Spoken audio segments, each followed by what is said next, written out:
आप देख रहे हैं आपका अपना यूट्यूब चैनल कॉलेज एजुकेशन 1972 और इस वीडियो में मैं लेकर आया हूँ बीए फर्स्ट सेमेस्टर एग्जाम 2024 विषय राजनीति विज्ञान के ऑब्जेक्टिव टाइप क्वेश्चंस।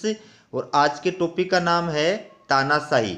याद रखना, तानाशाही शासन व्यवस्था को ही अधिनायकवादी शासन व्यवस्था भी कहा जाता है। तो तानाशाही या फिर अधिनायकवाद या अधिनायक तंत्र सबका एक ही मतलब है। ठीक है, पहला क्वेश्चन है, आधुनिक राजनीति और शासन पुस्तक के लेखक कौन हैं? तो इसका उत्तर होगा एलेन बाल। अब यही क्वेश्चन इंग्लिश के अंदर भी आ सकता है। मॉडर्न पॉलिटिक्स एंड गवर्नमेंट पुस्तक के लेखक कौन है? उत्तर होगा एलेन बाल। ठीक है, अगला क्वेश्चन है, निम्न में से अधिनायक तंत्र का लक्षण नहीं है। आपको ये बताना है कि इसमें अधिनायक तंत्र का लक्षण कौन सा नहीं है, यानी तानाशाह शासन का कौन सा लक्षण नहीं है। तो लोकतंत्र विरोधी ये भी लक्षण है, हिंसा व शक्ति में विश्वास ये भी लक्षण है, व्यक्तिक स्वतंत्रता का समर्थन, सर्वाधिकारवाद में विश्वास ये भी लक्षण है। तो इसका गलत होगा व्यक्तिक स्वतंत्रता का समर्थन, यानी सर्वाधिकारवाद के अंदर या अधिनायकवादी शासन के अंदर या तानाशाही शासन के अंदर क्या है? व्यक्तिक स्वतंत्रता जो है प्राप्त नहीं होती है। ठीक है, अगला है, राज्याध्यक्ष द्वारा गैर कानूनी शक्ति प्राप्त करना ही अधिनायक तंत्र है। ये परिभाषा किसकी है? तो ये परिभाषा जो है ये फोर्ड की है। याद रखना, ये फोर्ड की परिभाषा है। अगला क्वेश्चन है, शक्ति भ्रष्ट करती है और निरंकुश शक्ति व्यक्ति को पूरी तरह से भ्रष्ट करती है। ये कथन किसका है? बहुत इंपॉर्टेंट कोटेशन है, कंपटीशन एग्जामों के अंदर भी आता है। इसका उत्तर होगा लॉर्ड एक्टन। ठीक है, अगला है, अधिनायक तंत्र का लक्षण है। तो इसमें अधिनायक तंत्र का या तानाशाही शासन का कौन सा लक्षण है? उदारवादी संविधान ये नहीं है, स्वतंत्र न्यायपालिका ये भी नहीं है, विधि का शासन ये भी नहीं है, एक दल एक नेता ये अधिनायकवाद का लक्षण है। अधिनायक तंत्र में या तानाशाही शासन में एक ही पार्टी होती है, एक ही नेता होता है। अगर कोई अन्य पार्टियां होती हैं तो उनका कोई प्रभाव नहीं होता है, कोई वर्चस्व नहीं होता है, उसको समाप्त करने का प्रयास किया जाता है।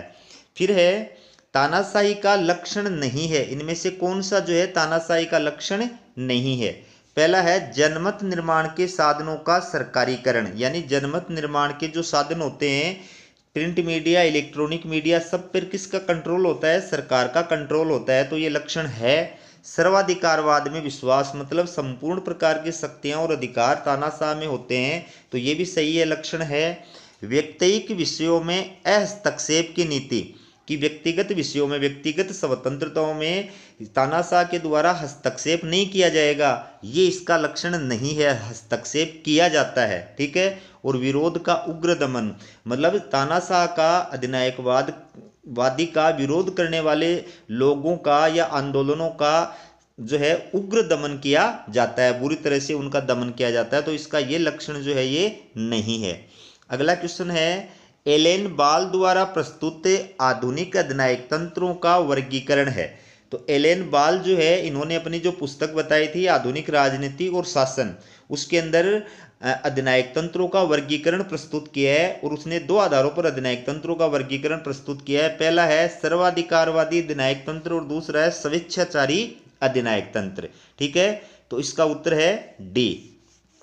सर्वाधिकारवादी अधिनायक तंत्र का उदाहरण है। सर्वाधिकारवादी अधिनायक तंत्र का मतलब सारे अधिकार और सारी शक्तियां अधिनायक में ही निहित होती है, एक ही व्यक्ति के अंदर निहित होती है, तानाशाह के अंदर निहित होती हैं। तो इसका कौन सा एग्जाम्पल है? नाजीवादी शासन, जो जर्मनी के अंदर हिटलर के नेतृत्व में नाजीवादी दल की सरकार स्थापित हुई थी, ये भी इसका उदाहरण है। चीन के अंदर, साम्यवादी देशों के अंदर जो तानाशाही शासन व्यवस्था होती है, साम्यवादी शासन व्यवस्था होती है, वो भी एक दल की होती है, कम्युनिस्ट पार्टी की, साम्यवादी दल की। तो ये भी अधिनायकवाद का उदाहरण है। फांसीवादी शासन, यानी मुसोलिनी के नेतृत्व में इटली के अंदर जो फांसीवादी या फासिस्ट शासन की स्थापना हुई थी, ये भी इसका उदाहरण है। तो इसका मतलब इसका सही उत्तर होगा उपर्युक्त सभी। अगला है, प्रथम विश्व युद्ध के बाद अधिनायकवाद के उत्कर्ष का प्रमुख कारण है। प्रथम विश्व युद्ध के बाद अधिनायकवाद के उत्कर्ष का प्रमुख कारण है। तो शीत युद्ध ये भी नहीं है, सोवियत संघ का विघटन ये भी नहीं है, संयुक्त राष्ट्र संघ की स्थापना ये भी नहीं है, क्योंकि ये दोनों जो है, तीनों बातें जो है ये द्वितीय विश्व युद्ध के बाद की हैं। तो इसका उत्तर होगा वर्साय की संधि, क्योंकि वर्साय की संधि प्रथम विश्व युद्ध के बाद में विजेता राष्ट्रों के द्वारा पराजित जर्मनी के साथ में की गई थी 1919 के अंदर, वर्साय के शीश महल के अंदर की गई थी। इनमें से किस शासन व्यवस्था में व्यक्ति को साधन माना जाता है, मतलब व्यक्ति को कोई इंपॉर्टेंस प्राप्त नहीं होता है, तो कौन किस शासन व्यवस्था में कोई इंपॉर्टेंस प्राप्त नहीं होता है? इसके अंदर आएगा तानाशाही शासन के अंदर। तानाशाही शासन के अंदर व्यक्ति को कोई इंपॉर्टेंस प्राप्त नहीं होता है। अगला है, किसने अधिनायक तंत्र का लक्षण असाधारण सत्ता युक्त अर्धदेवतुल्य एक नेता बताया है? ठीक है, यानी असाधारण सत्तायुक्त, उसकी सत्ता असाधारण होती है और उसको लोग जो है वो क्या मानते हैं कि कोई उसको ब्रह्मा का अवतार बताने लग जाता है, कोई उसको विष्णु का अवतार बताने लग जाता है, कोई राम का अवतार बताने लग जाता है, कोई हनुमान का अवतार बताने लग जाता है। इस प्रकार से उस नेता की लोग जो है वो अलग अलग प्रकार से तुलना करने लग जाते हैं। तो ये जो अधिनायकवाद का लक्षण बताया है ये किसने बताया है? इसका उत्तर होगा पीटर मरकर। ठीक है, पीटर मरकर। अगला है, अधिनायक तंत्र के प्रसंग में कौन सा कथन असत्य है? इनमें असत्य कथन आपको बताना है, गलत कथन बताना है। तो अधिनायक तंत्र के अंदर शीघ्र समाज सुधार संभव होता है, ये भी सही है। तीव्र आर्थिक विकास संभव होता है, ये भी सही है। संकट काल में शीघ्र निर्णय लेना संभव होता है, ये भी सही है। कला व संस्कृति का विकास संभव, ये गलत है।